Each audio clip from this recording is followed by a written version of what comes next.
Muy bien. Ponemos de pie. Esa.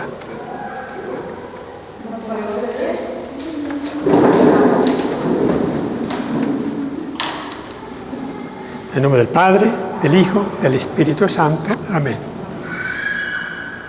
Señor y Padre nuestro, te damos gracias y te bendecimos porque tú has revelado estas cosas, la buena noticia, no a los sabios e entendidos, sino a los pequeños. Derrama sobre nosotros tu Espíritu para que podamos comprender, entender el sentido de las Escrituras y llevarlo a la práctica en nuestra vida. Te lo pedimos por Cristo nuestro Señor. Muy bien, entonces vamos.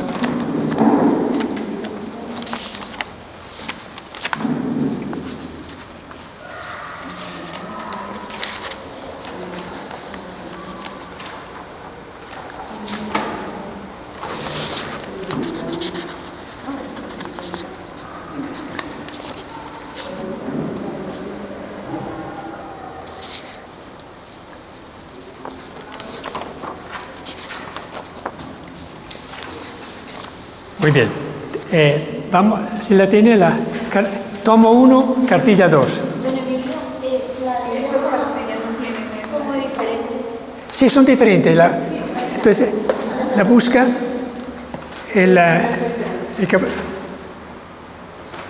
tiene el mismo contenido, pero en otra forma, en otro formato. Nos acercamos a nuestra realidad. ¿Quieres? Esa.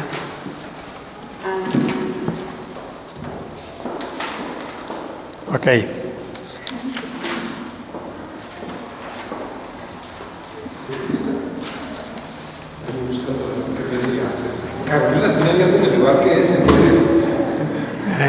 Muy bien.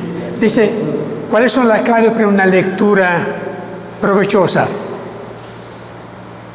Dice, primero, en la parte de abajo, reconocer las partes del texto. Dice, un texto es un tejido.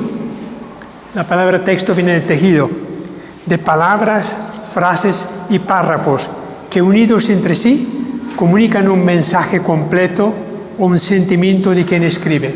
¿Sí? Entonces, cada texto es un tejido donde hay palabras que pueden ser muy sobresalientes, hay frases y hay capítulos, ¿no?, que se comunican un mensaje. Entonces, una de las claves de lectura es identificar claramente cuáles son las palabras relevantes de un texto. Muchas veces en un texto parece que todas las palabras son iguales, pero uno debe identificar cuáles palabras son muy importantes, cuáles frases son importantes.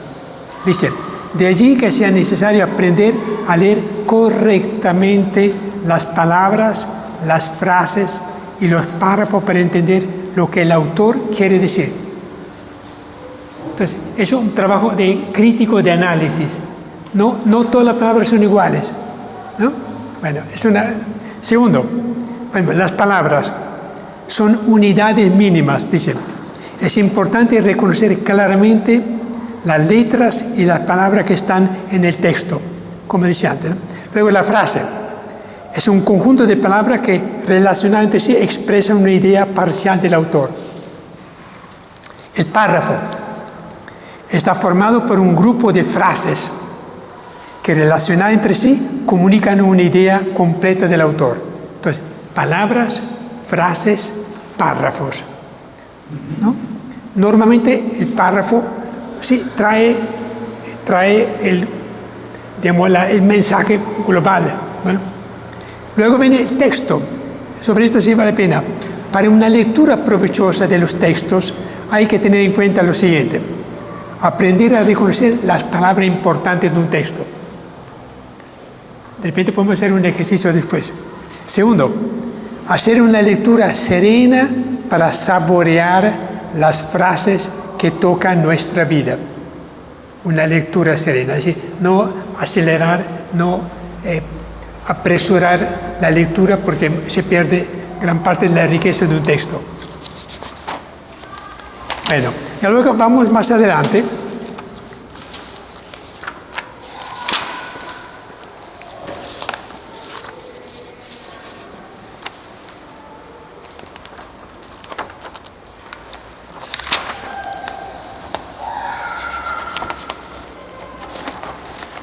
Pero vamos al tomo 2.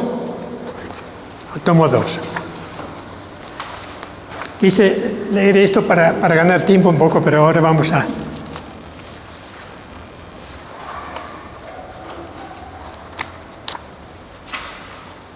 Como las páginas son diferentes en un texto y otro. Al final, Vamos a...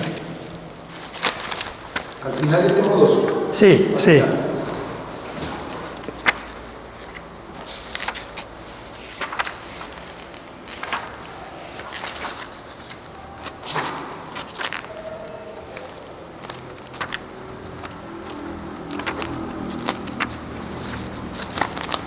De repente estoy...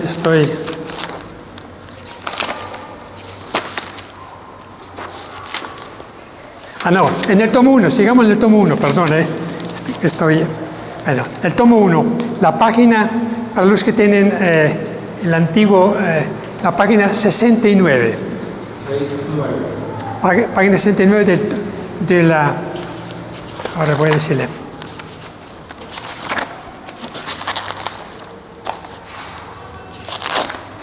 En el tomo 2 tenemos la cartilla número... La número 1, cartilla número 1 del tomo 2. ¿Cómo es el título? Y vamos a la página 68-69. Del tomo 2. Del tomo 2.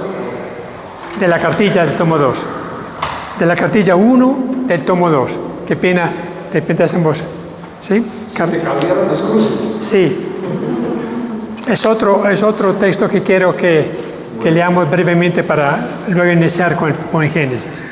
Entonces, tomo 1, cartilla 1, página 67. ¿Sí la tienen? El título es Actitudes para leer la Biblia. Brevemente, le gastamos 2-3 minutos. Tomo 1. Tomo 1, cartilla 1, página 69, 68, 69. 67, 69, vamos de una 69. Es que el formato a veces cambia en unas cartillas. Bueno, pero continúa que... Actitudes para leer la Biblia.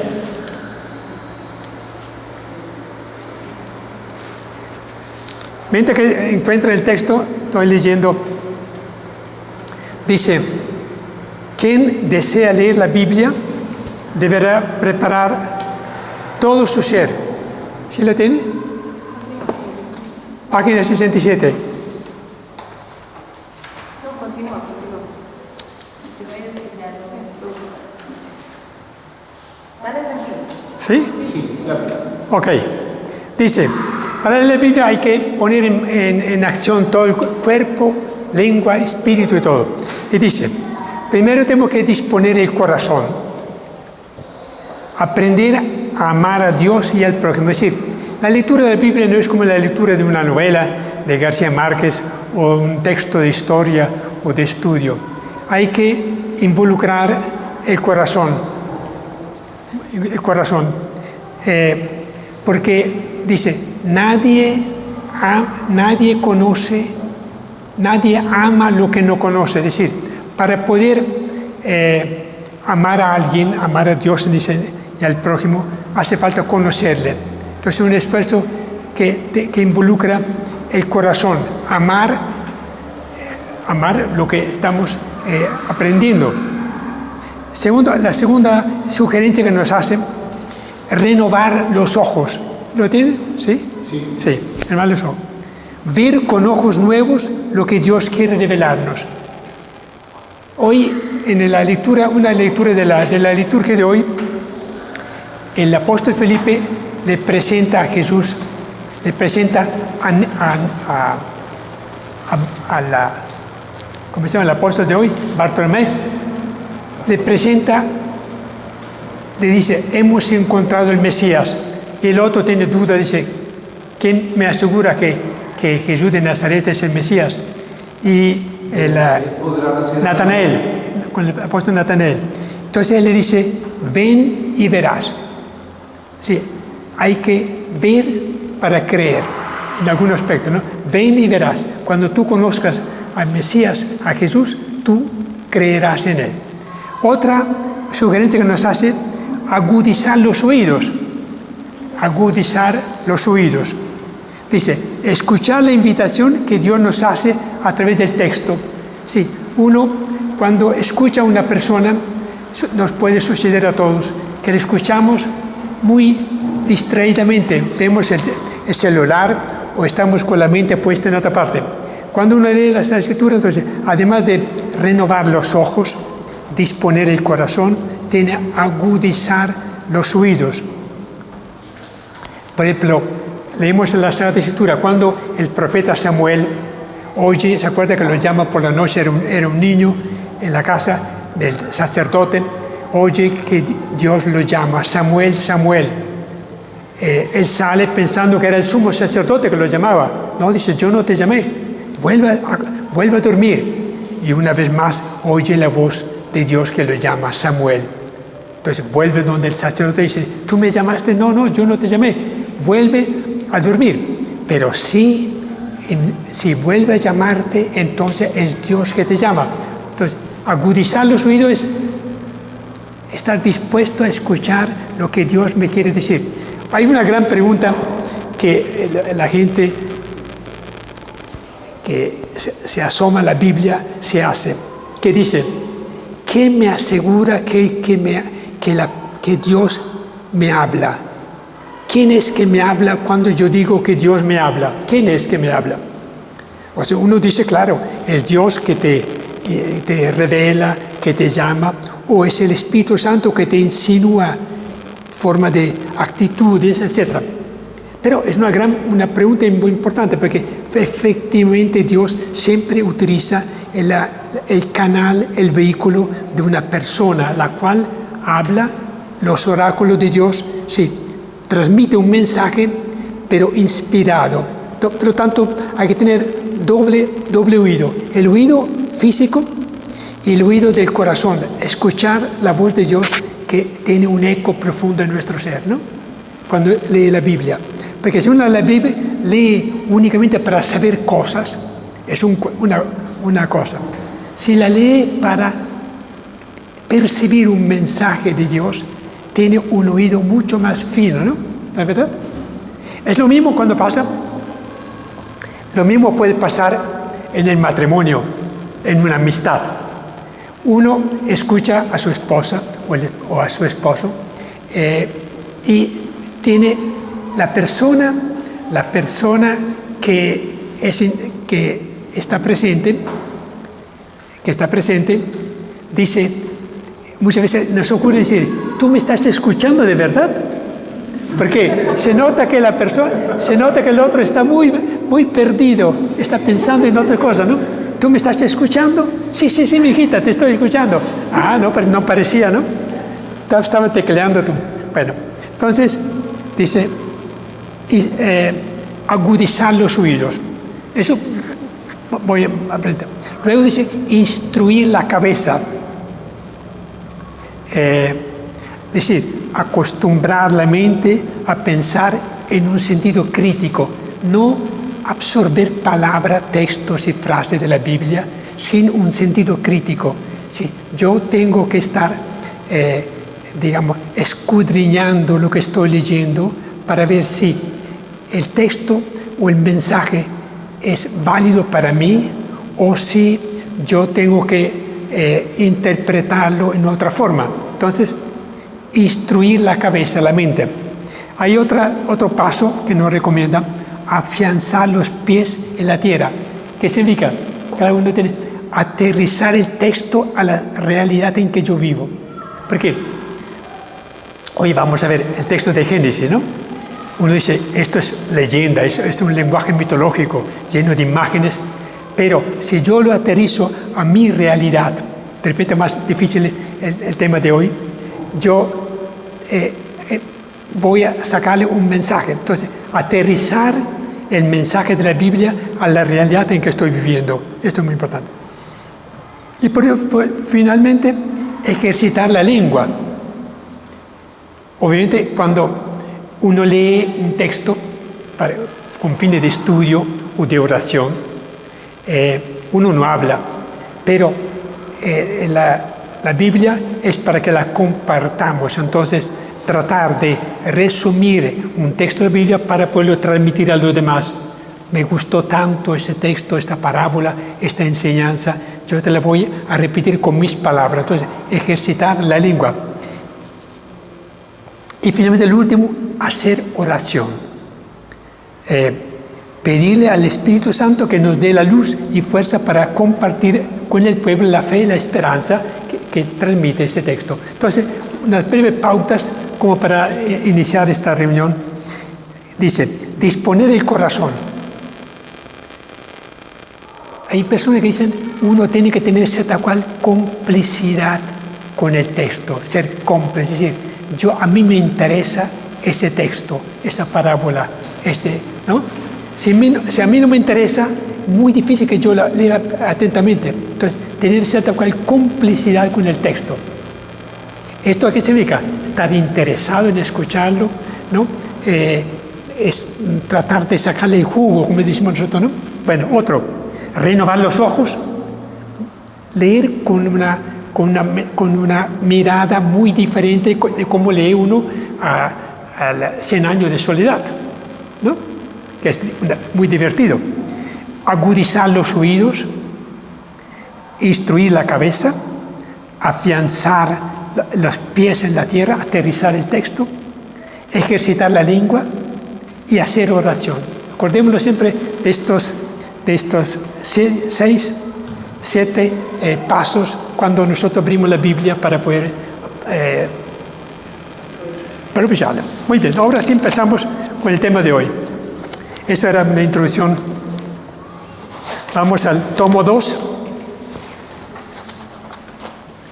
Tomo 2. ¿Qué hemos visto hasta ahora para conocimiento, para repetir? Hasta ahora hemos visto una introducción a la Biblia. ¿Se acuerdan? Primer encuentro. Este es el cuarto encuentro. Lo que hicimos, una introducción a la Biblia. Luego leímos una pequeña parte de lo que era cómo leer la Biblia, este artículo de Carlos Mester. ¿Se acuerdan? Lo empezamos pero no lo terminamos. Luego, en la sesión siguiente, vimos la historia de Israel. La historia de los patriarcas, la historia de Israel. ¿Te acuerdas que teníamos nosotros una papelera donde ubicamos dentro de este camino largo, ubicamos el año o el siglo en que actuaron los profetas, los reyes, etcétera, ¿no? Y aprovechamos para poder tener una visión clara.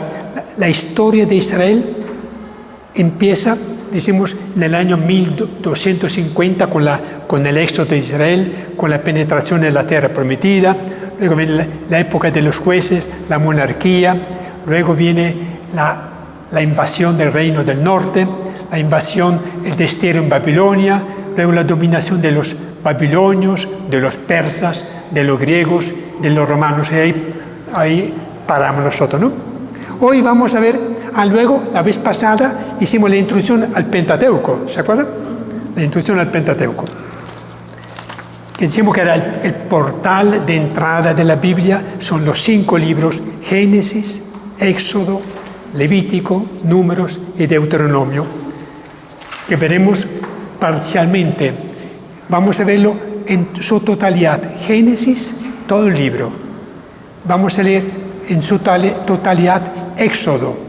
En cambio, Números, uno que otro breve párrafo de Números. La marcha de Israel en el desierto hasta los llanos de Moab. Luego leemos unos textos de Deuteronomio muy importantes. Omitimos leer el libro de Levítico, son normas culturales de los sacerdotes.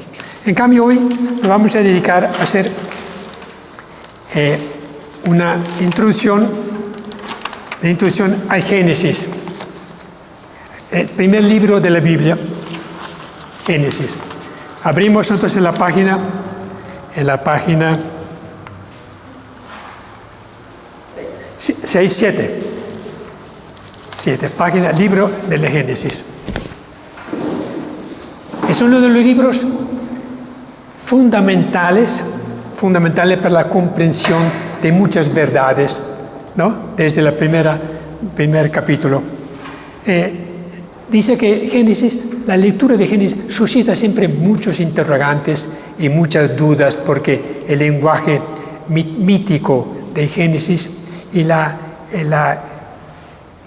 revestimiento de leyendas con que presenta la creación del mundo, la creación del hombre, etcétera, el pecado, todas estas cosas, suscita muchas preguntas. Aquí hay unas, en la primera parte, ¿no? Dice, ¿cómo se puede imaginar la formación del hombre del polvo de la tierra y la formación de la mujer desde la costilla del hombre? ¿A quién se le ocurre creer? ¿No? Nosotros que estamos empapados de la mentalidad como un ingeniero de petróleos, como, ¿no? Un ingeniero mecánico, ¿cómo se le ocurre pensar que es una verdad que Dios hizo al hombre del barro, o que Dios hizo como un cirujano, ¿no? Que saca una costilla? Entonces, la gente que no tenga esta complicidad con la Biblia dice, esto es cuento para niños, eso es fantasía.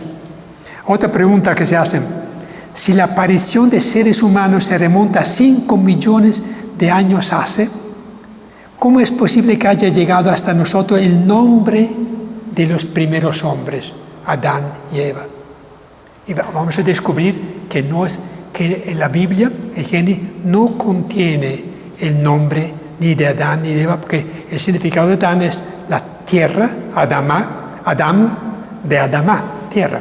Bueno, otra pregunta que nos pusimos: ¿cómo es posible, se puede hablar de Dios formando al hombre como un alfarero o como un anestesista? Sí, son cuentos, es decir, la gente no puede fácilmente tener un acceso al Génesis si no se despoja de esa mentalidad, de esos interrogantes. ¿Cómo puede Dios hacer depender del pecado de Adán y Eva la desgracia de todos nosotros? La gente dice, es injusto que yo esté pagando por la embarrada de Adán o de Eva, ¿no? Son las preguntas normales que se hace la gente. ¿Por qué debemos sufrir las consecuencias de una falta que no cometimos? ¿Por qué Génesis presenta la creación del hombre como la última criatura que recibe la vida, y luego en el texto siguiente lo presenta como primero, ¿no? Hay contradicciones, hay duplicidad en el Génesis. Entonces, dice, el libro del Génesis no da respuestas claras a estos interrogantes, pero ayuda en algo a entender el porqué de todas esas cosas. Empecemos con el nombre de Génesis. El nombre de Génesis es un nombre que los traductores de la Biblia de los 70 tradujeron la palabra Bereshit. El término hebreo del primer libro de la Biblia es Bereshit, que significa al comienzo. No dice Génesis, origen, sino al comienzo de una historia. Lo que quiere decir que la palabra al comienzo nos insinúa de que el Génesis, el primer capítulo de Génesis, del 1 al 31, es el comienzo de una historia del pueblo de Israel, el cual se preguntaba, ¿de dónde venimos? ¿Quién hizo el cielo y la tierra? Entonces, el autor de Génesis dice, al comienzo de esta historia, Dios creó el cielo y la tierra. Por lo tanto, no se plantea al comienzo de la existencia, porque sería otra cosa.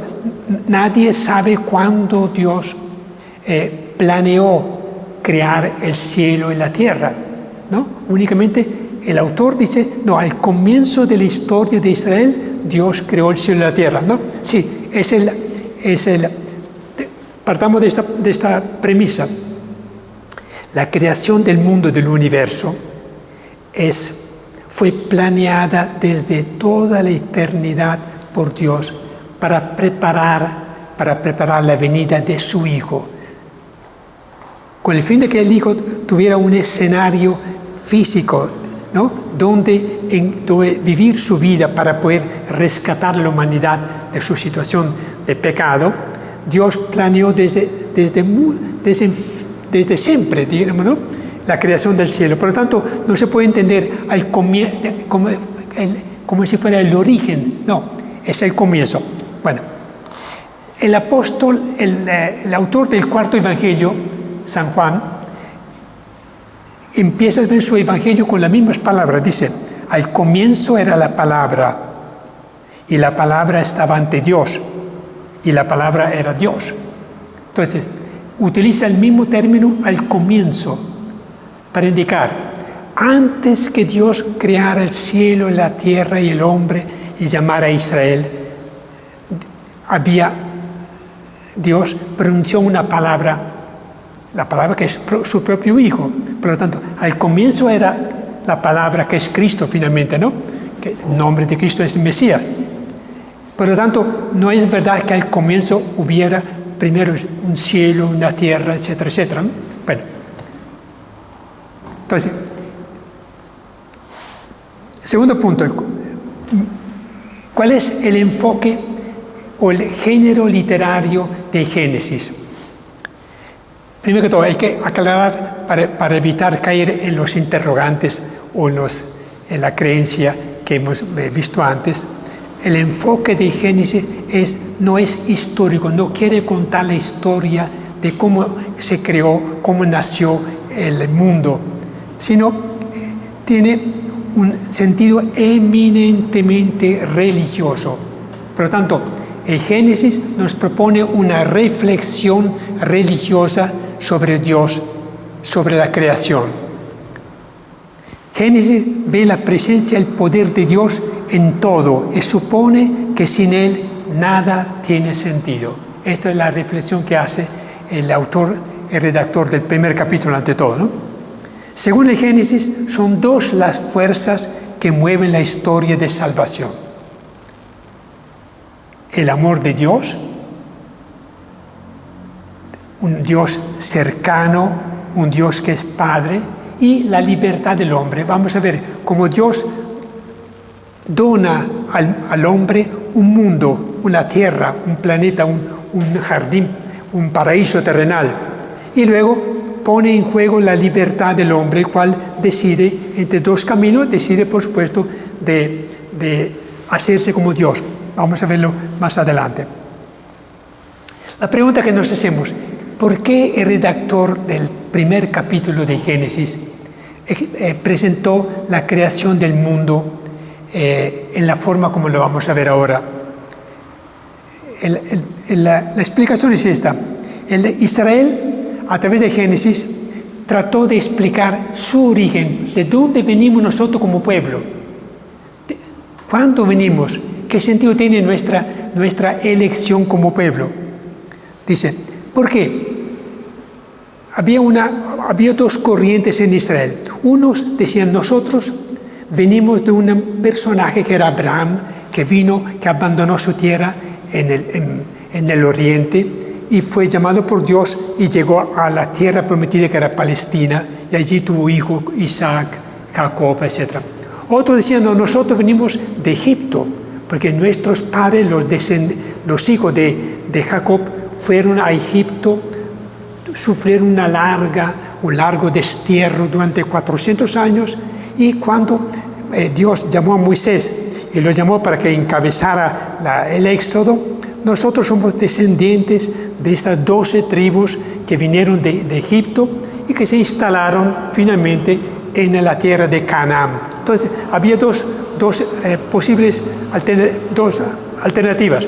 O descendemos de Abraham y venimos de Mesopotamia, o somos descendientes de Jacob, el cual bajó a Egipto.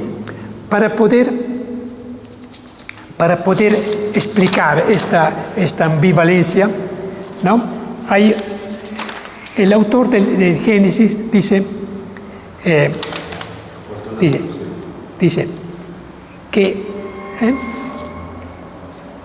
a través del relato de la llamada del capítulo 12 del capítulo 12 de Génesis, hace parecer claramente como Jacob, uno de los descendientes de Abraham, es el mismo que vino de Egipto. Entonces une las dos corrientes en un solo relato.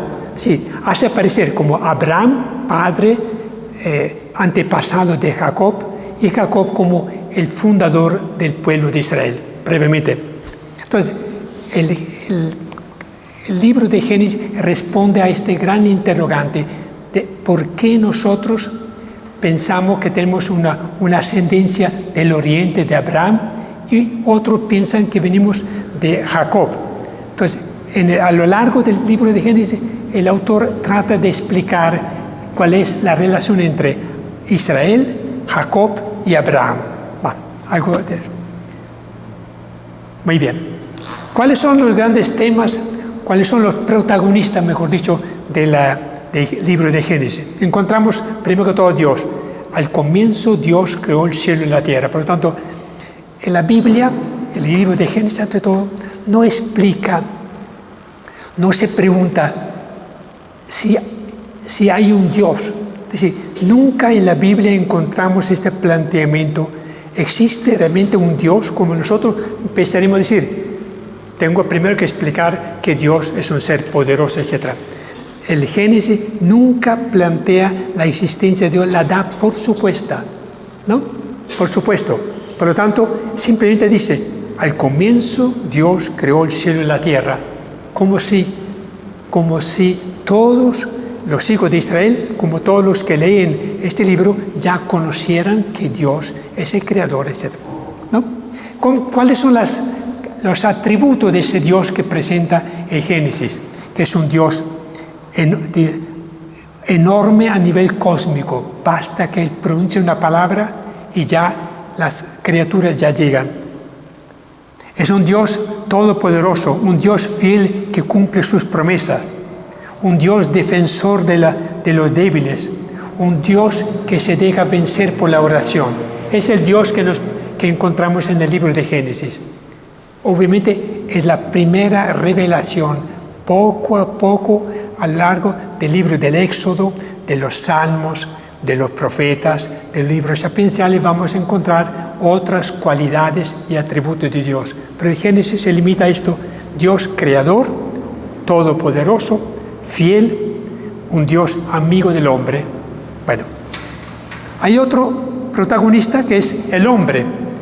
El Génesis presenta al hombre hecho a imagen y semejanza de Dios. Tengan en cuenta cuál sería la condición socioeconómica de los hombres del siglo X y IX antes de Cristo, o en el siglo VI y V antes de Cristo. Eran nómadas, agricultores, eran artesanos, pero la dignidad del hombre era muy discutida a ese nivel, porque en su mayoría eran esclavos. La clase dominante estaba reducida a los reyes de los diferentes imperios, pero la gente vivía en una situación socioeconómica muy baja. Entonces, en cambio, el autor de la Biblia coloca al hombre hecho a imagen y semejanza de Dios, muy importantes.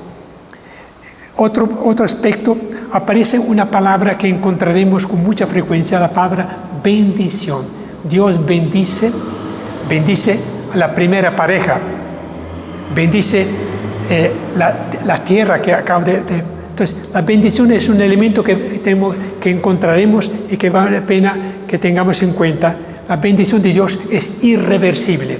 Cuando Dios bendice, por ejemplo, a Abraham, su promesa y su bendición durarán para siempre. Los descendientes de Abraham y de Sara serán bendecidos de edad en edad.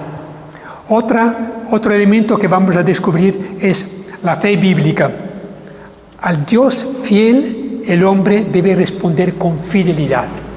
La fe es un elemento importante en el libro de Génesis. La fe, la fidelidad. Bueno, Pasemos un poco a mirar el contenido del Génesis. En la página 9 encontramos el primer relato del capítulo primero, del versículo primero al versículo 31. Encontramos el relato sacerdotal de la creación, es decir, el relato de la creación del mundo y del hombre lo encontramos en dos textos diferentes. El primero hecho por la escuela sacerdotal durante y después del destierro de Babilonia. Se nota claramente que lo hizo una persona que pertenece a la clase sacerdotal porque está muy enfocado como un acto litúrgico. Vamos a leerlo después, a continuación. Nos daremos cuenta que no es un relato, es un himno litúrgico que seguramente se leía y se cantaba en la sinagoga. Entonces, luego viene Génesis del capítulo 2, del versículo 4b hasta el 25, es un relato hecho por la escuela yavista. ¿Se acuerdan cuando hablamos de que había 4 o 5 escuelas? La escuela yavista, eloísta, sacerdotal, deuteronomista, ¿no? Sí, 4 posibles autores del Pentateuco.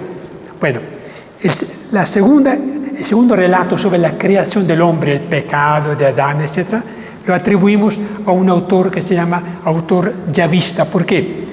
Cada vez que menciona el nombre de Dios, lo llama Yahvé Elohim, con el nombre propio. En cambio, en el primer capítulo, el primer relato, solamente Dios aparece con el nombre de Elohim, Dios en plural, los dioses.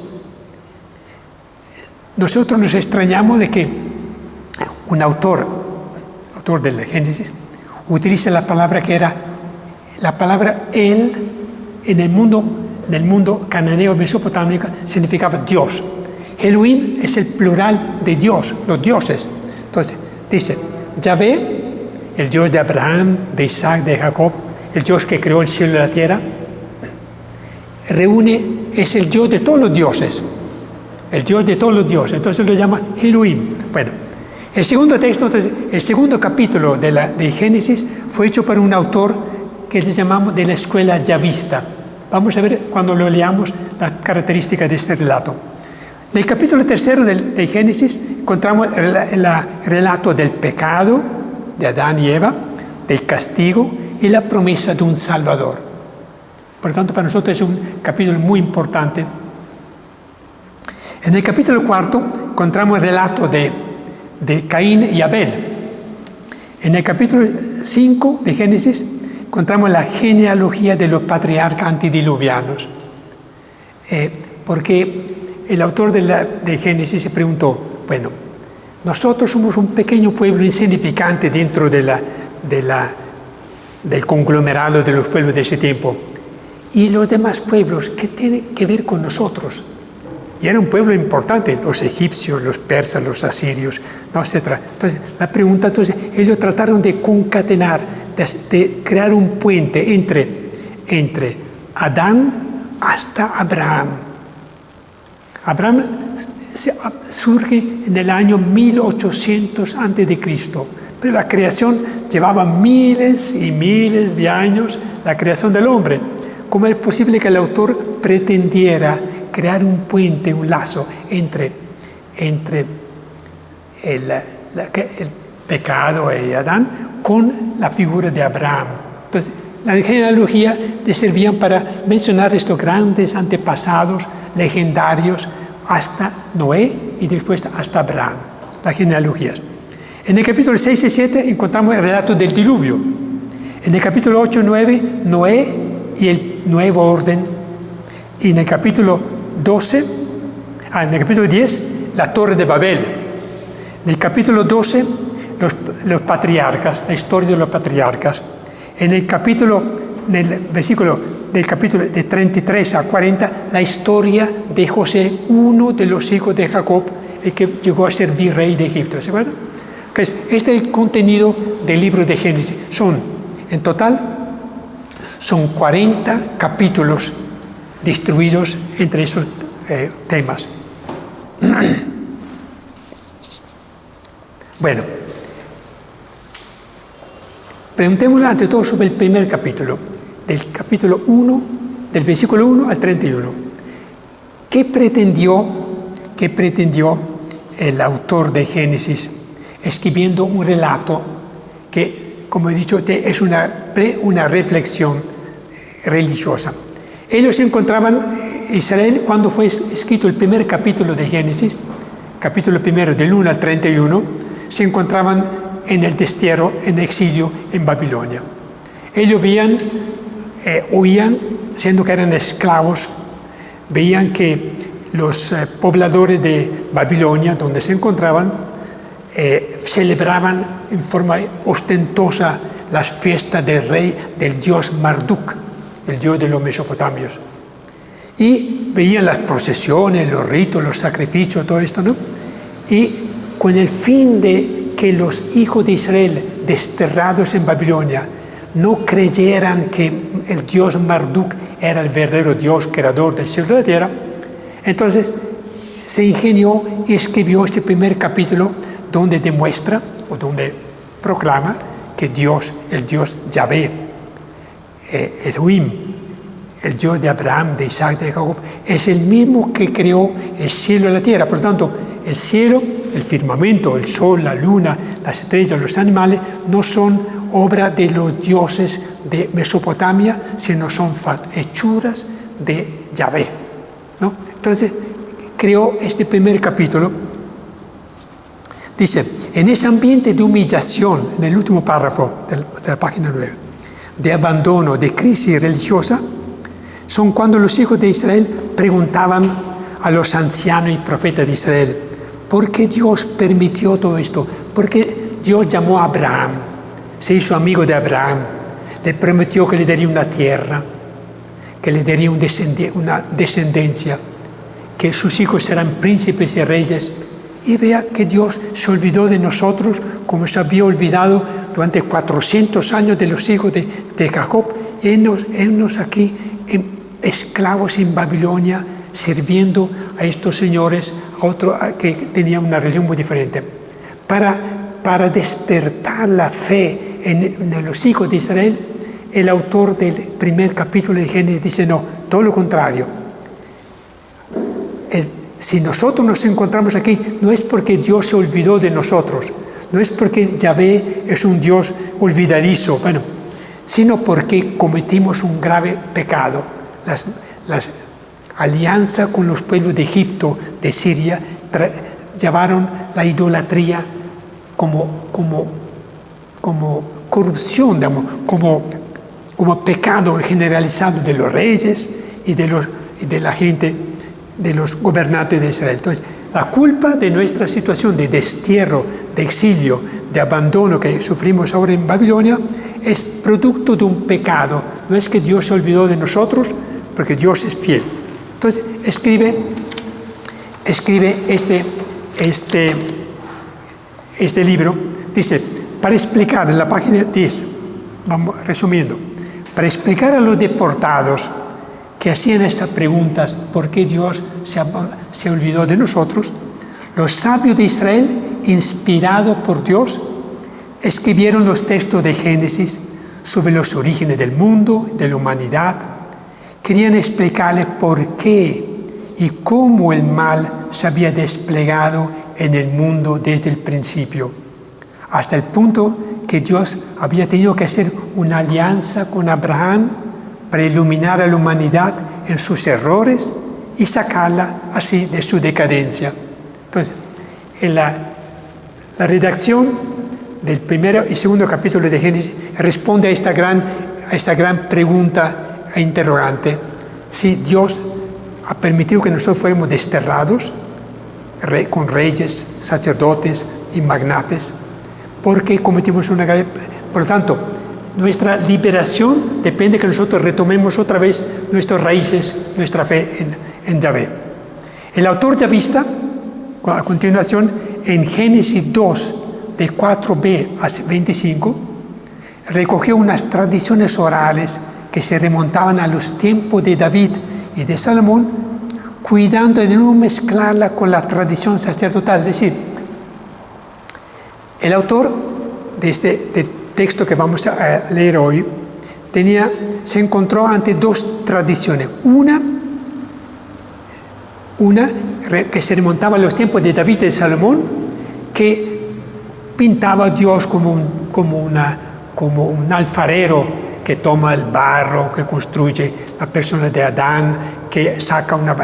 Otra tradición era mucho más reciente, la que elaboró la escuela sacerdotal, que decía, no, Dios es un ser todopoderoso que se manifiesta, que ha creado el cielo y la tierra, solamente diciendo, haya luz, y la luz obedecía, ¿no? Sí, son dos relatos, y finalmente el que redactó, el que compiló estos dos relatos, respetó el primero y el segundo, los puso uno junto al otro, porque habrá dicho, no tengo ningún derecho yo de suprimir un relato que viene de tradiciones muy antiguas. Entonces colocó el Génesis de 1 a 31 de la escuela sacerdotal junto al otro que se remonta 4 siglos antes. Muy bien. ¿Cuáles son las conclusiones que sacamos de Génesis antes de meterle el diente a la lectura? Dice, primero, conclusiones. Explicar a los lectores creyentes de esa época la situación concreta de su vida dominada por el pecado. Es decir, el autor de Génesis, del capítulo que vamos a leer hoy, quiere explicar por qué estamos sufriendo una dolorosa esclavitud en Babilonia. Porque ha habido un pecado grave. Adán y Eva, los primeros hombres, quisieron ser como dioses, aprovechándose o tratando de establecer sus propias normas. Otra conclusión. En estos textos se expresa una verdad incontrovertible. Hay un solo Dios, y es Yahvé. El Dios de Abraham, de Isaac, de Jacob, es el mismo Dios de la creación. El Dios que ha hecho el cielo y la tierra. El Dios que ha hecho todas las cosas y las hizo muy bien, ¿no? Entonces, trata de decirle, el Dios creador del cielo y la tierra es el mismo Dios que se reveló a Abraham, a Isaac y a Jacob. No hay dos dioses diferentes. Tercera, la causa del mal presente en la vida de Israel fue el pecado de Adán, del hombre. Es decir, fue la violación de la alianza que Dios había hecho con Abraham. Cuarto, todas las criaturas, todas las fuerzas de Israel, toda la fuerza y energía del universo fueron creadas por Dios y son buenas. No son fruto, no son criaturas, no son expresiones de divinidades, ¿no?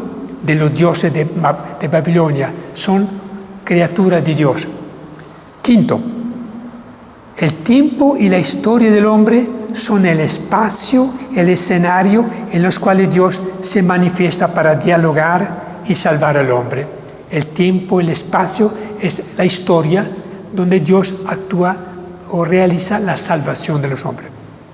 Muy bien, yo creo que con esto, veamos una más.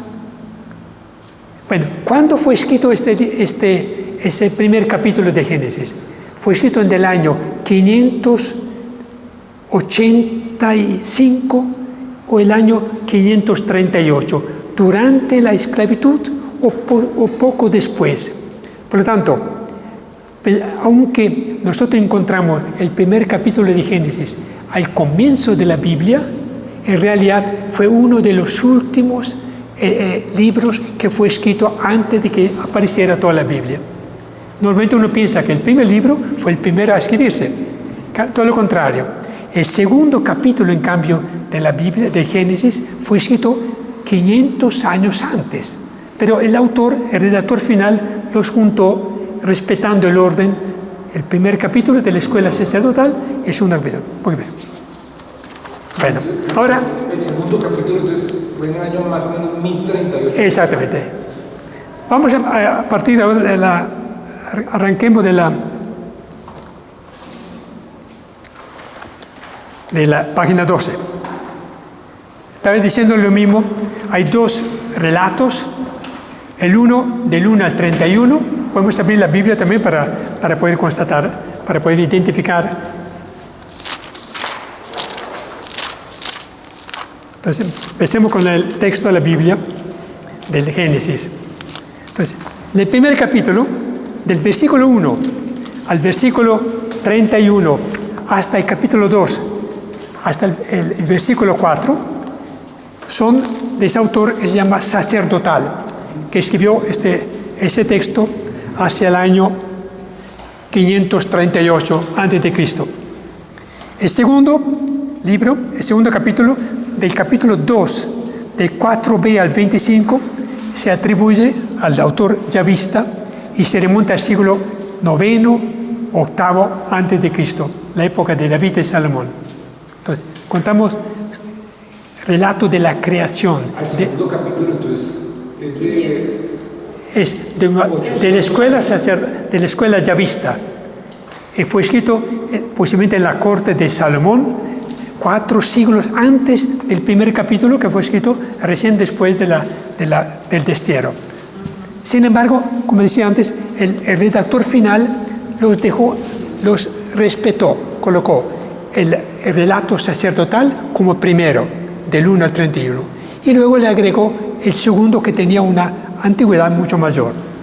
Bueno, entre los dos, por supuesto, hay grandes diferencias. Por ejemplo, en el primero, el hombre es el último a aparecer en el escenario. En el segundo relato, en cambio, es el primero, ¿no? Entonces hay contradicciones y hay duplicidades. Por ejemplo, en el primero, el origen de las cosas viene del agua. En el segundo, en cambio, la tierra estaba desierta, una soledad total, ¿no? No había agua. Bueno, por lo tanto hay profunda diferencia que el redactor final respetó, no quiso corregir, no quiso explicar el porqué.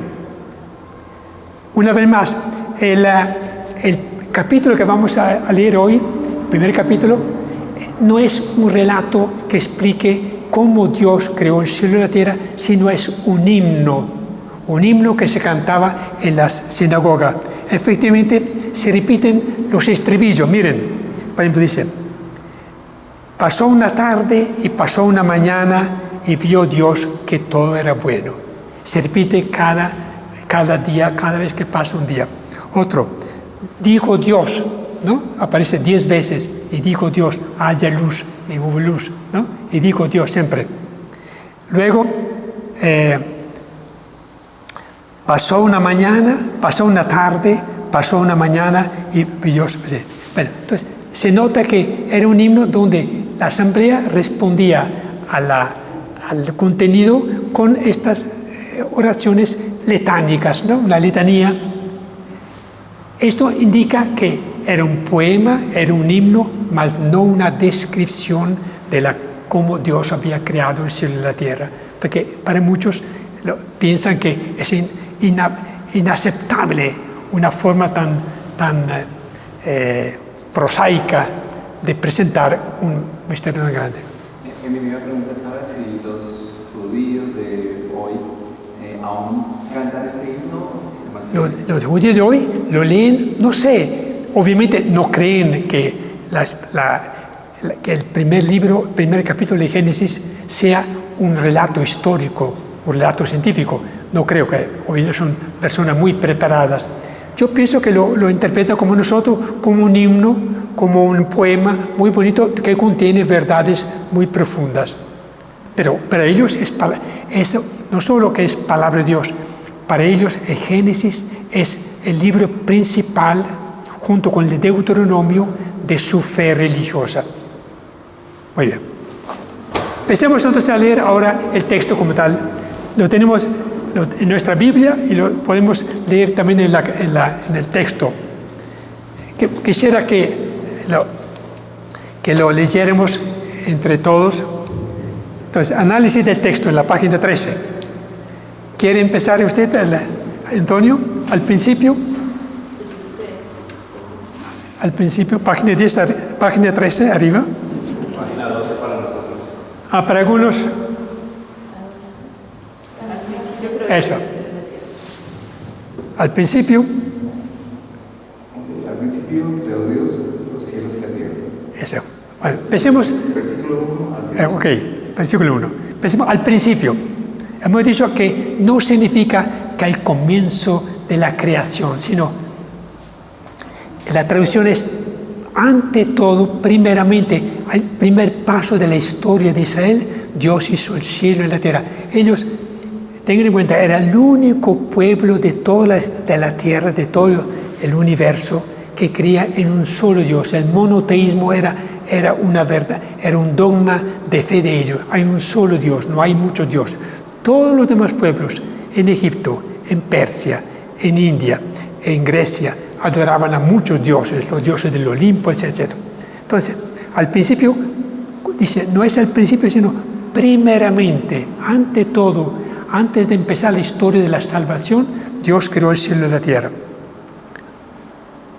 Dice, el autor bíblico revela que el cosmos y todas las fuerzas que contiene fueron creadas por Dios.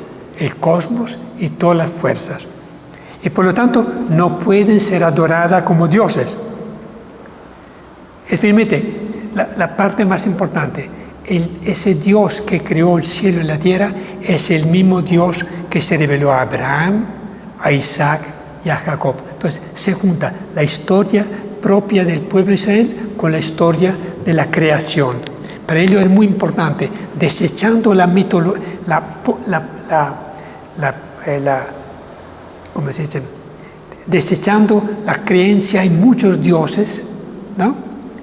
Ellos enfatizan que el Dios que ha creado el cielo y la tierra es el mismo Dios que se había revelado a su antepasado, a Abraham, a Jacob. Dice, el Dios que ha elegido a Israel es el mismo Dios que ha creado el cielo y la tierra, el mismo que puede recrear a su pueblo liberándole de la esclavitud. ¿Qué quiere decir? Ellos estaban sufriendo una dolorosa esclavitud. Dice, si Dios ha hecho el cielo y la tierra, puede también sacarnos nosotros de la esclavitud en que hemos caído. Por lo tanto, es un Dios poderoso, fiel, amigo de los hombres. Bueno, ahora pasemos a la segunda parte, el 1a. Creó Dios. Al principio creó Dios. El texto utiliza la palabra hebrea bara. La palabra bara, de crear, la utiliza en la Biblia solamente en relación con Dios. ¿Sí? Y es una palabra que significa tanto crear de la nada como separar. Dios separa las aguas superiores de las aguas inferiores, las tinieblas de la luz. Entonces tiene un significado muy propio, muy peculiar, y solamente ese texto de crear, el autor de la Biblia lo aplica solamente a Dios. Nadie puede crear, puede utilizar la palabra. Muy bien, dice. Segundo lugar, el autor de este primer capítulo utiliza para Dios únicamente la palabra Elohim, no Yahvé. Elohim. En cambio, el autor del segundo capítulo, ¿no?, utilizará siempre ambas palabras, Elohim, Yahvé. Entonces, una característica, simplemente el autor dice Dios creó el cielo y la tierra, no dice Dios Yahvé con nombre propio, sino Dios creó el cielo y la tierra, Dios formó al hombre, Dios sacó, ¿no?, siempre la palabra Elohim. En tercer lugar, el autor no hace ninguna presentación de Dios. Lo que dice, suponemos que todos creemos en el mismo Dios, Dios de Abraham, de Isaac, de Jacob. No lo presenta. Nosotros, si estuviéramos escribiendo la historia de nuestro pueblo, demostraríamos primero quién es Dios, quién es ese Dios, ¿no? En cambio, él supone que todos son creyentes en el Dios de Israel. Muy bien. La otra página. Creó los cielos y la tierra. Hemos dicho ya que utiliza la palabra bara, que significa separó el cielo. Para él el cielo, ¿qué era? El cielo era el firmamento, esa bóveda que cubría la tierra. Creó el cielo, donde estaba Dios, y la tierra, que era, él tenía una concepción geofísica muy, Dice, la tierra es una esfera plana, una esfera, ¿sí? un disco plano, sostenido por cuatro columnas. Por encima había una bóveda, un firmamento que sostenía el sol, la luna, las estrellas. Por debajo de la tierra estaban las aguas, el océano, y era el mundo de los muertos, ¿no? Entonces, una visión que nosotros, por supuesto, no aceptamos, pero era la forma de pensar de él. Cuando hablaba entonces, creó el cielo y la tierra, se refiere al firmamento del cual están colgando el cielo, el sol, la luna, la estrella. Y la tierra, que era este disco plano, porque ellos no sabían que la tierra era redonda, en los extremos había un vacío, y debajo de la tierra estaban las aguas, los océanos. Bueno, el cielo y la tierra, muy bien. Cuando se habla de que creó el cielo y la tierra, significa creó todas las cosas, el universo entero. Leamos el versículo 2. A ver, versículo 2. ¿Quiere leerlo? Versículo 2. ¿Versículo de la Biblia o...? Bueno, ¿qué lo quiero? ¿De la Biblia o del texto? Versículo 2. El texto dice, no lo lee, ¿no? Versículo 2, la página 14. La tierra era algo caótico y vacío. Era tohu bohu, el término hebreo para indicar que era caótico y vacío, utiliza una expresión que es muy conocida, tohu bohu. Era la expresión, la traducción literal de la palabra algo caótico y vacío. Muy bien. Y las tinieblas cubrían las superficies del abismo, mientras el Espíritu de Dios aleteaba sobre las aguas. Ok. Dice, ¿puedes leer a continuación? Este arranque caótico es descrito con tres expresiones: la tierra como soledad caótica, tinieblas sobre el abismo y el Espíritu de Dios. Entonces, tres términos que describen la situación en que... Entonces, nosotros pensamos que Dios creó todo de la nada. En ninguna parte de la Biblia se dice que Dios creó de la nada. Porque dice que cuando creó, la tierra estaba como soledad caótica. Entonces había un mundo desordenado, caos. Debajo de la tierra había tinieblas, era el abismo cubierto de tinieblas. Pero el Espíritu de Dios aleteaba sobre las aguas. Lo que indica que había la fuerza, la sabiduría de Dios dominaba el caos y dominaba ese océano, esa tiniebla sobre el abismo. Sigue leyendo. Ese espíritu puede traducirse también como viento huracanado, soplo cósmico.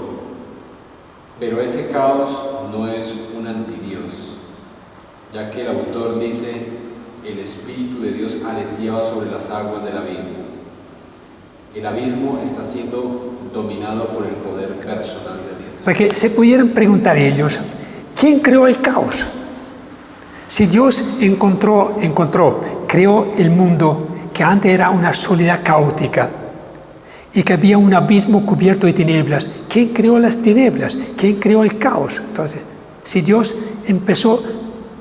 Entonces, hay un tercer elemento, que el Espíritu de Dios de todas maneras dominaba, sea el caos inicial del cosmos como las tinieblas. Él no explica quién creó las tinieblas, explica que Dios creó la luz, que luego separó las tinieblas de la luz e hizo el cielo, hizo el día y la noche. Entonces, es una forma muy divertida y muy agradable de explicar. Lo que nos extraña es que en la Biblia, salvo un texto muy posterior, no se dice que Dios creó de la nada, sino que empezó a manejar estos tres elementos: una tierra caótica, de soledad, el tohu bohu, un abismo cubierto de tinieblas, pero con el Espíritu de Él que está dominando todo este encierro. Tenemos que acostumbrarnos a esta mentalidad un poco mítica, muy ingenua, muy infantil, de pensar cómo Dios empezó a crear. pero así lo encontramos en la Biblia. Tenemos que aceptar Que es diferente a como lo escribe Juan, iniciando Juan. Claro. Mire, cuando leemos el Evangelio, el prólogo del Evangelio de Juan, tenemos una visión muy diferente. Al principio era la palabra, y la palabra hizo todo, ¿no? Por medio de la palabra hizo Dios el cielo, etc. Vale. Ok. En el último párrafo, lea el último párrafo. ¿De dónde viene el caos? ¿De dónde viene el caos?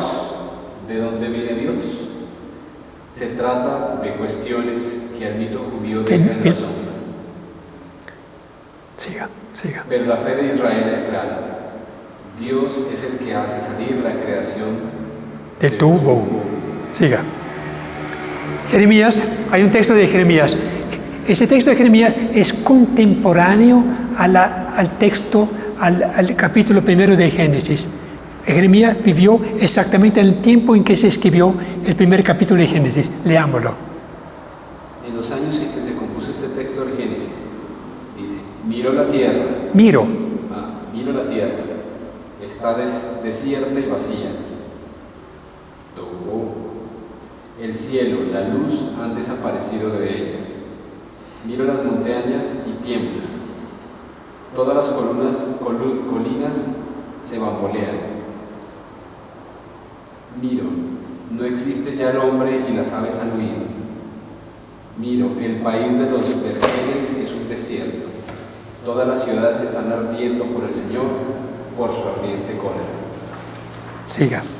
El profeta anuncia que si Israel se aparta de Dios, éste puede destruir todo cuanto había hecho para el hombre, arrasarlo bajo la cuerda del vacío, por el nivel del caos. Es decir, ¿qué quería decir Jeremías? Si Israel no se convierte a Dios, después está siendo castigado con este destierro tan doloroso que duró 50 años, dice, Dios puede volver a Israel, y la tierra es Él, al caos inicial del cual viene, ¿no? Entonces dice, miro y veo el desierto, etcétera, ¿no? El profeta dice, esto puede ser lo que Dios puede volver a hacer, como lo hizo con el diluvio universal. ¿Qué hizo con el diluvio? Debido a que toda la humanidad estaba sumida en el pecado, mandó un diluvio y se arrepintió de haber creado el mundo, dice el texto, ¿no? Lo mismo dice Jeremías, si Israel no se convierte, podemos volver al mismo caos inicial del cual venimos. Muy bien, sigamos. ¿Quiere Patricia leer las tinieblas? Las tinieblas cubrían la superficie del abismo. Siga. Esta idea de un abismo preexistente aparece en todas las civilizaciones. En los mitos de Egipto, el sol nacía del agua. Incluso Tebas, la gran ciudad, saldrá del agua. En China, el buen Yu tenía que dominar las aguas para que el mundo fuera. Los acadios, antepasados de los babilonios, habían escrito, todos el país era mar. Entonces, es interesante cómo hace tantos siglos los que escribieron ese texto pensaron que todo viene desde el agua. Y efectivamente hoy día sabemos que aceptando la teoría de la evolución de la especie, ¿no? Se cree que el agua era el seno, como diría, el útero del cual nacieron los peces, luego las aves, luego los hombres, ¿no? Entonces, coincide mucho con la teoría un poco de la evolución, que aquí no es aceptada. Muy bien. Israel, siga. Israel creía que al comienzo existía el mar. Dios es el que domina las aguas, que las hace temblar. También Jesús camina sobre las aguas dominándolas. Perfecto. Sigamos. Siga. El aliento de Dios se cernía sobre las superficies de las aguas. Aquí utiliza la palabra el aliento de Dios. La palabra ruah en hebreo significa viento, espíritu, aliento, soplo. Tiene esas cuatro connotaciones, cuatro significados. Por lo tanto, aquí el traductor utiliza el aliento de Dios se cernía sobre la superficie de las aguas. Siga leyendo. ¿En Egipto? En Egipto y Babilonia encontramos mitos sobre los vientos. El Dios se cernía por encima de ellas. Su soplo llegó hasta ellas y les dijo: que haya sol aquí. Mitología egipcia. Mire que entonces, el autor de este capítulo de Génesis se roba de las leyendas y mitología de Egipto y de Mesopotamia figuras y textos enteros para explicar él, utilizando el lenguaje, pero desechando, por supuesto, la idea que son dioses, ¿no? Utiliza textos de las leyendas o de la mitología antigua. Entonces, a pesar de que el redactor, el autor de Génesis, cree profundamente que no hay dioses, pero sí utiliza el lenguaje y la literatura de ellos, la literatura de estos pueblos, como se nota aquí en este caso. Sigamos. El aliento de Dios en Génesis 1 no es más que un soplo, pero su venida anuncia que Dios va a intervenir, prepara y anuncia la palabra creadora. Muy bien. Aquí podemos hacer una reflexión. El evangelista Juan, cuando habla de que al comienzo había la palabra, ese texto prepara exactamente a lo largo de los siglos, prepara la venida o la revelación de Cristo. Cristo es la palabra y Cristo envía su soplo, su aliento, que es el Espíritu Santo, que es la fuerza de Dios, el Espíritu que aleteaba sobre las aguas. Ese Espíritu tendrá una venida muy maravillosa en Pentecostés. Entonces, fíjense que la preparación de la revelación de Cristo en los evangelios, en los hechos de los apóstoles, se da desde los primeros versículos de la Sagrada Escritura. Es toda una preparación, una lenta sedimentación de las verdades que luego se harán muy ostentosas en la revelación de los 4 evangelios. Muy bien. Aquí sigue ahora la creación. Aquí hay un esquema. Hay hay obras, digamos, la primera parte, obras de separación y obras les decía que la palabra bara, crear, tiene un significado muy específico. Dios empezó a separa las tinieblas de la luz y crea el día y crea la noche. Separa las aguas superiores porque pensaba que por encima de esa bóveda había agua de la cual que filtraba con la lluvia, ¿no? Entonces, separa las aguas superiores de las inferiores. Entonces, es una labor de separación. Pasemos a la página siguiente, la página 16. ¿Quiere leer? ¿Sí? Dijo Dios, ¿no? Dijo Dios: haya luz. ¿Haya? Hubo luz. Sí, hubo luz. Siga. Dijo Dios. Se repite 10 veces, como 10 son los mandamientos de Dios. Es el comienzo de la historia que no puede cesar. Desde el comienzo de nuestra historia, Dios habla. La vida existe por llamada suya y sigue estando bajo su voz. La voz de Dios ordena y es obedecida. Su palabra es eficaz. Dios llama a la existencia y la criatura acude a su llamado. La relación dice, hace, demuestra que el mundo es una creación producto de su voluntad. Muy bien, aquí, ¿qué destacamos esto? El Dios de Israel es un Dios que habla. Muy importante. Porque no siempre los ídolos de ellos, los dioses de los babilonios o de Egipto hablan. Es un Dios que dialoga con el hombre. Y aquí encontramos algo que nos recuerda. Ahí encontramos 10 veces en ese primer capítulo la palabra "y dijo Dios", que tiene que ver un poco con los 10 mandamientos, las 10 palabras que Dios revela a Moisés con los 10 mandamientos. Entonces, siempre el número 10 tiene un valor entonces simbólico. 10 veces. Sigamos. ¿Haya luz? Haya luz y hubo luz.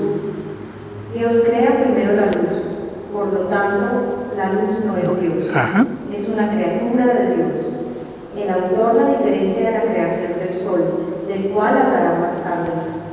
La luz primogénita de todas las criaturas penetra en el caos, lo rompe y surge por separación un espacio con dos caras, el día y la noche.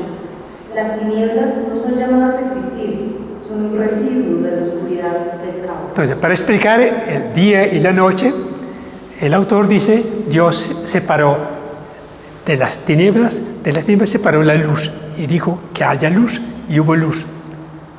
Porque tenía que explicar por qué hay en 24 horas, 12 horas de luz, de día y de noche. Entonces da una explicación en esa forma de separación. Sigamos. Vio Dios que la luz estaba bien. ¿Qué significa estaba bien? No dice que es buena, porque estaba conforme a su plan, a su designio, que estaba bien. Y lo repite 10 veces. Cada vez que crea algo, dice que está bien. Era bueno o estaba bien. Sigamos. Buena es la luz como todas las demás obras, que corresponden a la voluntad de Dios. Sigamos. Y separó Dios la luz de las tinieblas.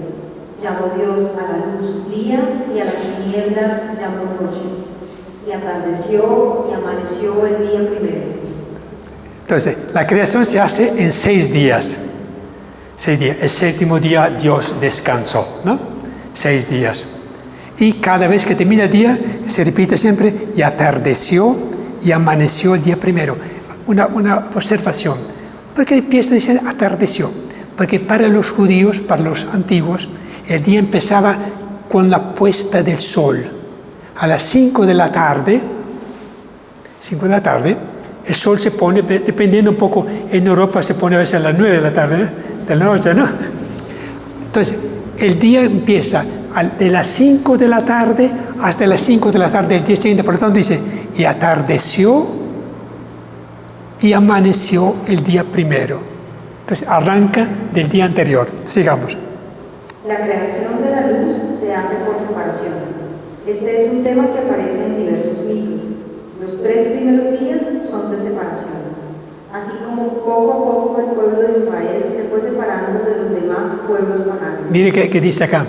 Así como Dios fue separando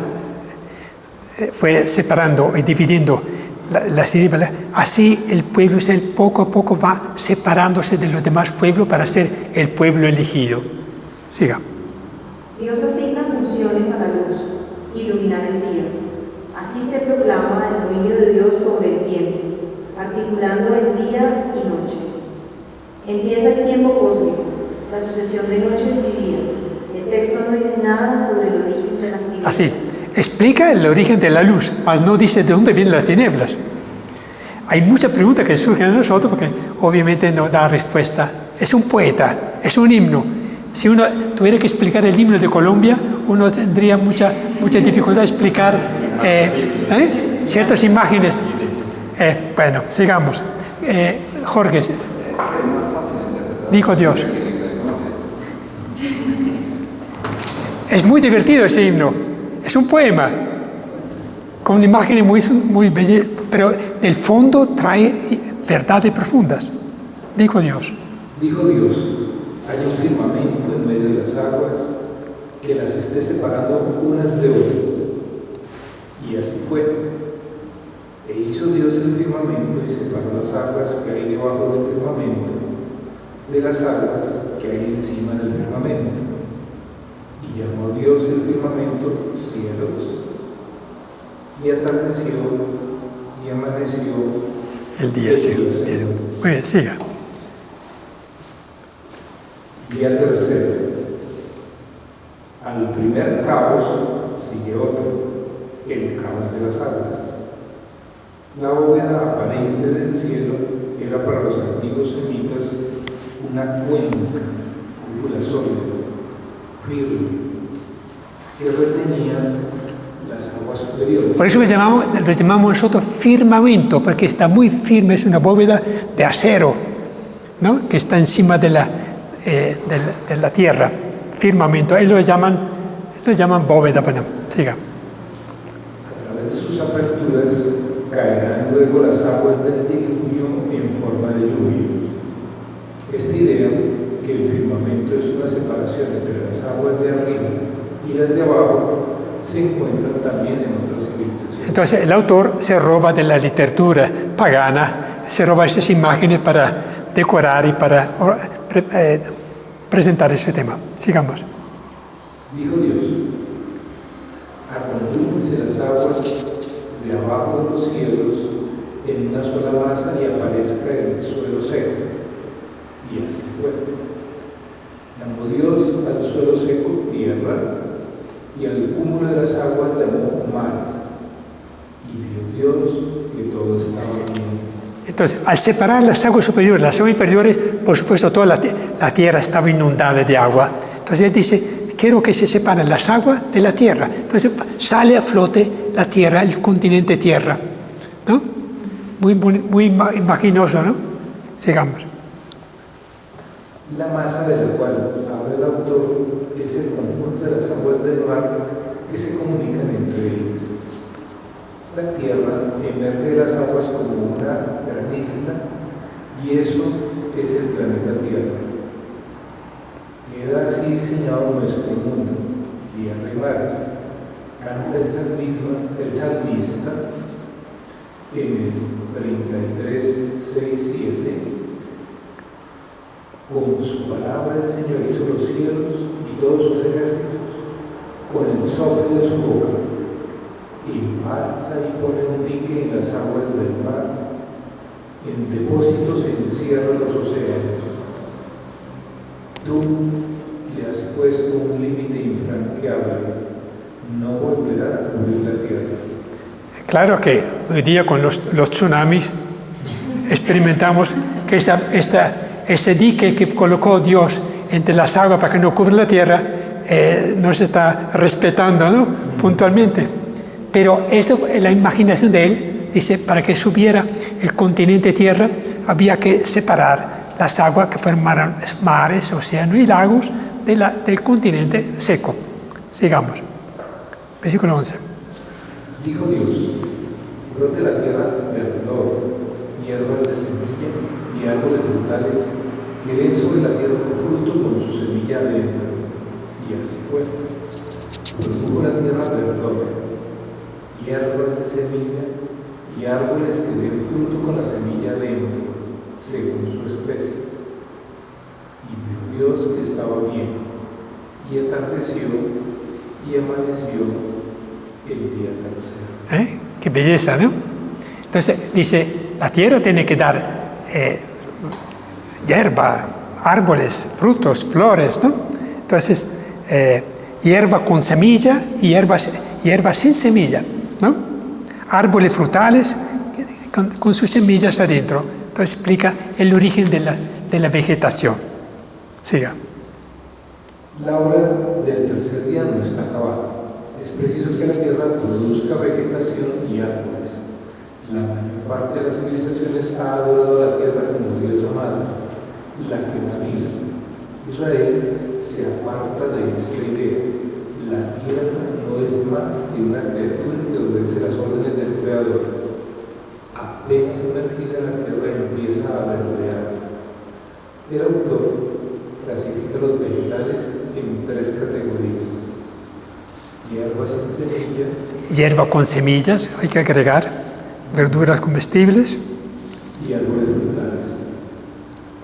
El autor demuestra que las plantas, frutos y flores son criaturas de Dios y no divinidades. Esa es la razón de él de explicar, era quitar de la mente de los judíos que, como reacción a la mitología y a la idolatría de los pueblos del entorno, que todas esas cosas son fruto de la bondad, son regalos de Dios, son criaturas de Dios y no son divinidades.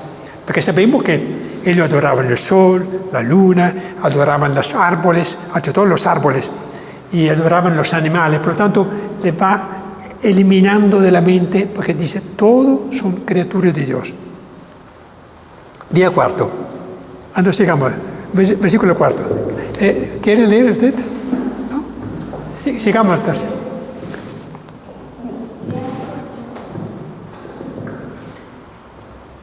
Y dijo Dios. Versículo 14. Y dijo Dios: haya lumbreras en el firmamento celeste para separar el día de la noche, para las unidades, para los días y para los años, y hagan lumbreras en el firmamento celeste para alumbrar sobre la tierra. Y así fue. Hizo pues Dios las dos lumbreras mayores, la lumbrera grande para dominio del día y la lumbrera pequeña para dominio de la noche, y las estrellas. Y las puso Dios en el firmamento celeste para alumbrar sobre la tierra, para dominar en el día y la noche, y para separar la luz de las tinieblas. Y vio Dios que estaba bien, y atardeció y amaneció el día. Muy bien. Brevemente dice, Él creó la luz, pero no la llama sol, ni luna, ni estrellas. Son astros que dan la luz. Entonces, separó la creación de la luz de la creación del sol, de la luna, de las estrellas. Pero dice algo interesante, que la luna la creó para determinar las festividades, porque su calendario era un calendario lunar, no solar como el nuestro.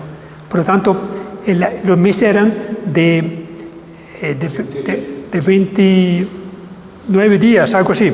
Bueno, porque ahí como el autor es un sacerdote que escribió este primer capítulo, le interesaba ante todo afirmar que la luna sirve para definir las fiestas, la Pascua, Pentecostés, la fiesta de los tabernáculos. Para ellos la luna era, y además que la luna influye mucho en la agricultura, ¿no? Por lo tanto, insiste mucho que el sol tiene una función de iluminar. La luna era para definir la fecha de las festividades. Entonces, se nota que es el estilo propio de una escuela sacerdotal que tiene mucho más interés en asociar la creación con su propia liturgia, con sus normas culturales. Sigamos, día cuarto. De acuerdo. Es la quinta vez que se nos dice, dijo Dios. Con el cuarto día teníamos una repetición del primer día, separación de las tinieblas de la luz, una repetición del día segundo. El firmamento del cielo es ocupado por los astros. El autor omite el nombre del sol y de la luna, que los pueblos vecinos los adoraban como dioses.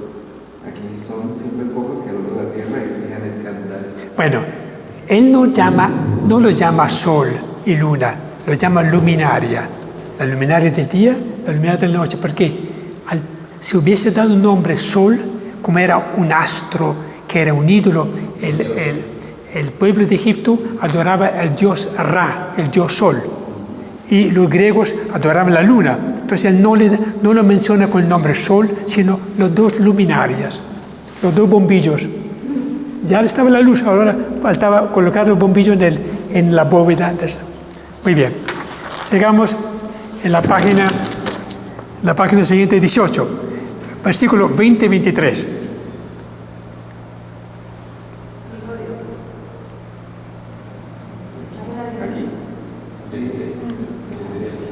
Paso a la parte de la luna. Sí, sigamos. Pasamos al texto bíblico. Dijo Dios, huyan las aguas de bichos vivientes y revolteen aves por la tierra contra la haz del firmamento celeste. Y así fue. Y creó para Dios los grandes monstruos marinos y todas las aves vivientes que huyen, serpeanteando en las aguas según su especie y toda ave alada según su especie. Y vio Dios que estaba bien. Los bendijo Dios diciendo, sed fecundos y multiplicados y llenad las aguas de los mares. Y multiplíquense las aves en la tierra. Y atardeció y amaneció el quinto día. Muy bien. Al haber aguas, océanos y lagos y ríos, faltaba crear los peces.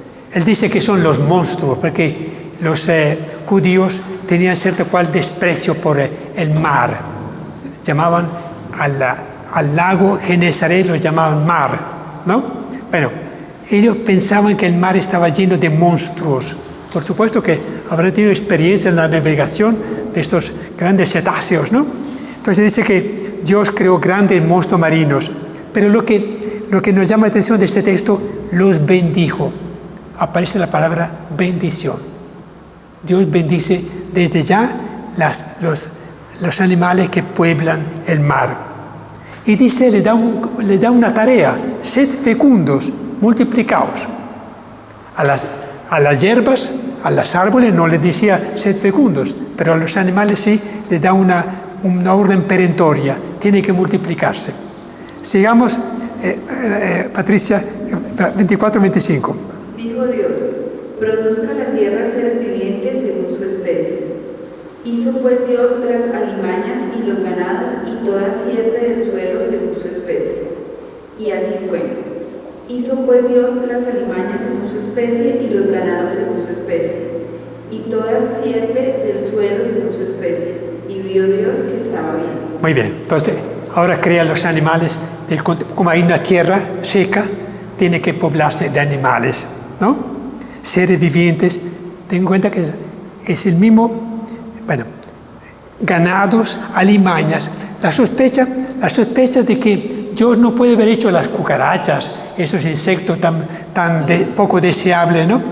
En cambio, él hace hincapié: las alimañas, los ganados y toda sierpe. Por lo tanto, la serpiente que tentó a Eva también es una criatura, no es un Dios tentador. La serpiente que en otro capítulo vamos a ver la próxima vez es también criatura de Dios. Y vio Dios que todo estaba bien. Sigamos. 16. Dijo Dios: hagamos el hombre a imagen nuestra, según nuestra semejanza, y dominen los peces del mar, en las aves del cielo, en los ganados y en todas las alimañas y en toda sierpe que serpea sobre la tierra. Y creó el hombre a imagen suya, a imagen de Dios lo creó, macho y hembra los creó. Bueno, ese texto es muy importante, fundamental. En el sexto día, después de haber creado y separado, ¿no?, Dios crea finalmente al hombre. Entonces el hombre es la última criatura, pero la más superior a todas, porque tiene que dominar los peces, los ganados, las aves y todas las alimañas. Entonces es el dueño y el Señor de toda la creación que está sobre la tierra. Pero lo más importante, lo creó a imagen de Dios. Entonces, acuérdense que para los politeístas, los que creían en muchos dioses, las criaturas eran imágenes de sus dioses. El autor aquí dice: solamente el hombre es imagen de Dios. Tiene el privilegio, solo en él se refleja la libertad, la inteligencia y el amor de Dios. Por lo tanto, destaquemos esto. Pero, segundo lugar, macho y hembra los creó. Entonces, la sexualidad del hombre es también una criatura, una obra de Dios. No es un capricho, no es una diversión, no es algo que a Dios se le fue la mano, ¿no? Sino la sexualidad en el hombre y la mujer son queridos por Dios y son imagen de Dios. Aquí hay algo que nos sorprende. Cuando dice que la sexualidad es una imagen de Dios, es porque en Dios no es que haya sexualidad, por supuesto, no es que Dios es un hombre, un varón, sino que la relación entre Dios, Padre, Hijo y Espíritu Santo es una relación de amor, de complementación, ¿no? Entonces es una idea muy, muy positiva, porque será retomada más tarde por los profetas, el profeta Amós y Osea, y por el propio Jesús. Tengan en cuenta que el primer milagro que Jesús realiza en Caná de Galilea, ¿qué fue? La conversión del agua en vino durante unas bodas.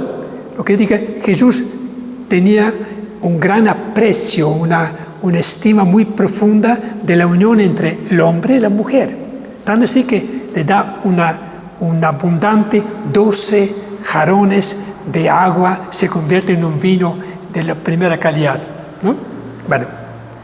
Entonces el hombre aparece en el día sexto, en el mismo día en que aparecen los animales, aparece bien el hombre, lo que indica que los animales son hermanos nuestros, no son seres despectivos, ¿no? Sino que nacen el mismo día sexto junto con el hombre. Muy bien, sigamos el versículo 28, siga Patricia.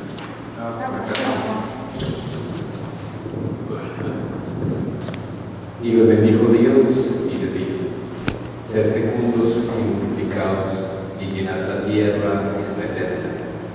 Dominad en los peces del mar y en todo animal que se movea sobre la tierra. Dijo Dios: mirad que os he dado toda la hierba de semilla que existe sobre la faz de toda la tierra, y todo árbol que lleva fruto de semilla. Eso os servirá de alimento. Y a todo animal terrestre, a toda ave de los cielos, y a todo ser que se arrastra sobre la tierra, les doy por alimento toda hierba fresca. Vio Dios todo cuanto había hecho, y he aquí que estaba muy bien.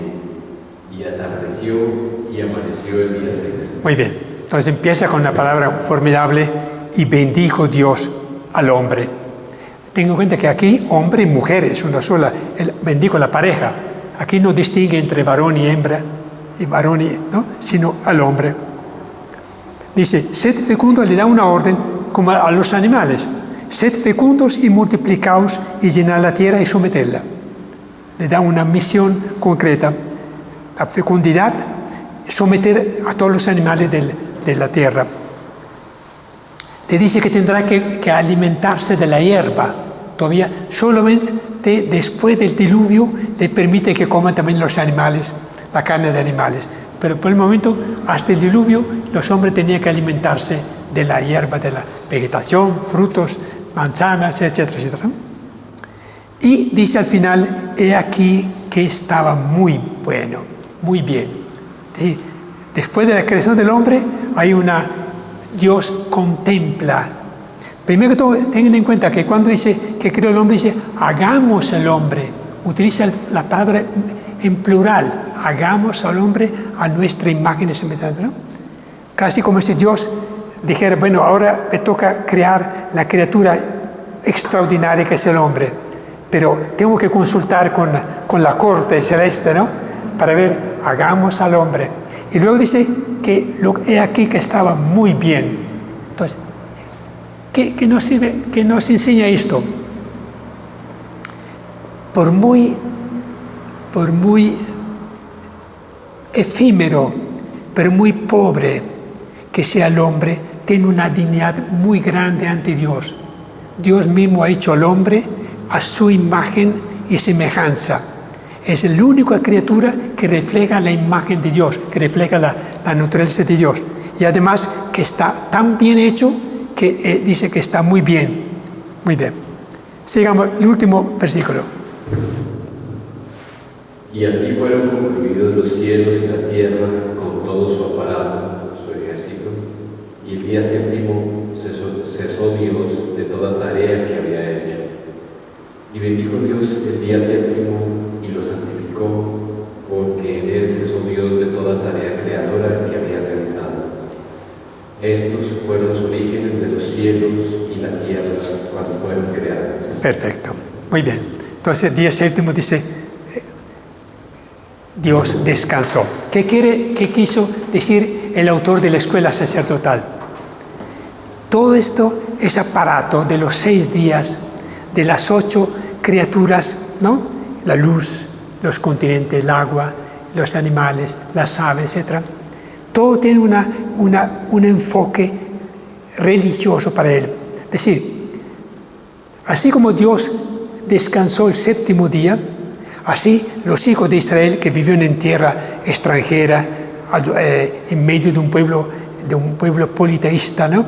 En medio de un pueblo, ¿no? El día séptimo, el creyente en Yahvé tiene que descansar para participar en los ritos litúrgicos de la sinagoga, para contemplar la belleza de la creación, para orar y para descansar también. Si el hombre no es un esclavo, porque imaginamos que en Babilonia él lo tenía que trabajar todos los 7 días. Entonces, al hacer hincapié en que Dios descansó, así también dice, los hijos de Israel tienen que descansar un día por semana para adorar al Señor, para contemplar todas las obras que ha hecho a lo largo de los 6 días, ¿no?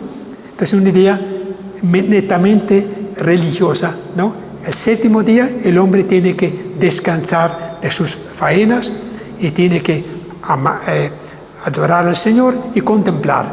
¿no? Muy bien. ¿Cuáles son, para terminar, cuáles son las grandes conclusiones de este primer capítulo, del versículo 1 al 31, capítulo 2, del 2 al 4? Primero, hay un solo Dios.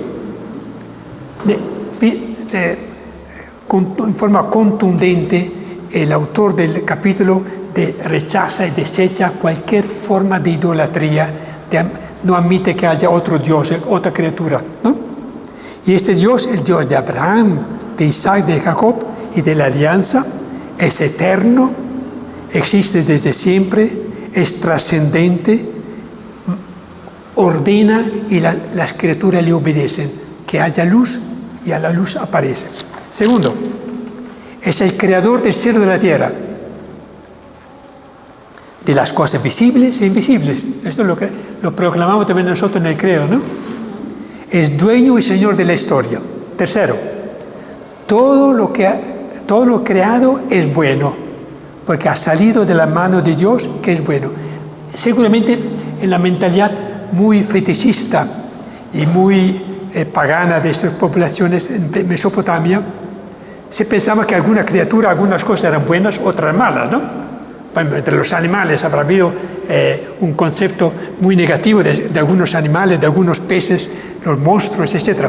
No, dice, todo lo que Dios ha hecho es bueno, es útil, por lo tanto tiene que servir para dar gracias a Dios. Cuarto, toda la obra de la creación está ordenada al hombre. El hombre está creado para que domine, para que cuide, para que guarde a los demás. Por lo tanto, ¿cuál es la conclusión? Que todas las cosas fueron creadas para que fueran fuente de alegría, de placer, de bienestar para el hombre. Ninguna cosa es inútil, como a veces lo pensamos. Sexto, la sexualidad no es extraña a la imagen divina de la humanidad. Es un don que Dios da para la multiplicación y para la armonía entre los hombres, para crear familias. Finalmente, no hay ningún conflicto entre la verdad religiosa de la creación con la opinión científica, según la cual en el principio no hubo una creación diferenciada, sino la de un único átomo cargado de energía en el cual Dios puso todas las posibilidades evolutivas. El Big Bang, ¿no? Dice, no hay ningún conflicto entre la idea de una creación hecha por Dios, no en 6 días, esto es por supuesto, con la idea de una evolución de la especie, o no, con la idea de un Big Bang, de una explosión. Porque dice, la Biblia se propone únicamente ofrecer una reflexión religiosa, poniendo en énfasis, de relieve, que Dios es único, creador, trascendente, que ha creado todas las cosas durante X tiempo, ¿no? Entonces, esa es una primera, como diríamos, una primera visión que nos presenta el autor. Cuando ahora, la próxima vez, leamos el segundo capítulo, será totalmente diferente. Es un Dios alfarero, un Dios que anestesiza a la mujer para colocarle una coronilla. Tenemos que acostumbrarnos a este lenguaje muy tomado de la literatura de ese tiempo, para acostumbrarnos a identificar cuáles son las verdades profundas lo que acabo ahora de subrayar, que nos transmite esos textos. Lo mismo, a continuación viene el cántico al hermano Sol de San Francisco. ¿Por qué? San Francisco hizo lo mismo. No pretendió darnos una lección de teología o de dogmática explicando quién es, ¿no? San Francisco elaboró el mismo himno que tenemos en el primer capítulo de Génesis, en forma de himno, alabando a Dios por el sol, la luna, por el fuego, el agua, la tierra, etcétera, etcétera. Y es lo que vamos ahora a rezar nosotros como conclusión de este encuentro, porque creo que ya es hora, ¿no? Muy bien. Nos ponemos de pie y lo rezamos nosotros. Podemos hacerlo en orden así. Primero, Y luego,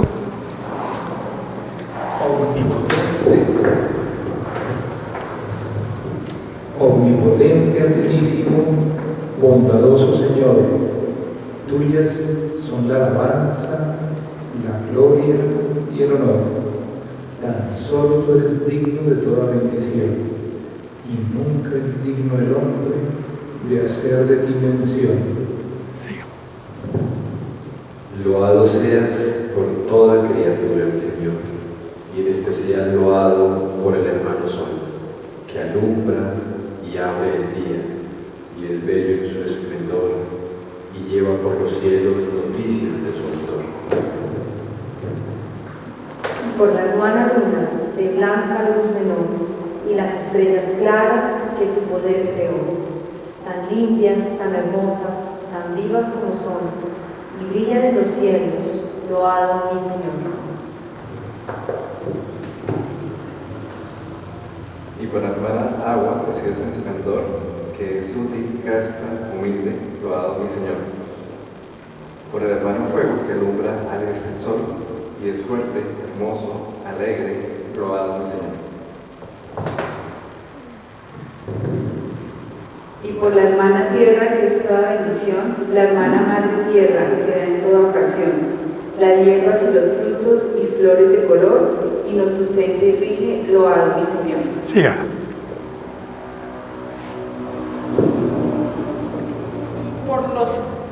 Por los que perdonan y aguantan por tu amor los males corporales y la tribulación, felices los que sufren en paz con el dolor, porque les llega el tiempo de la consolación.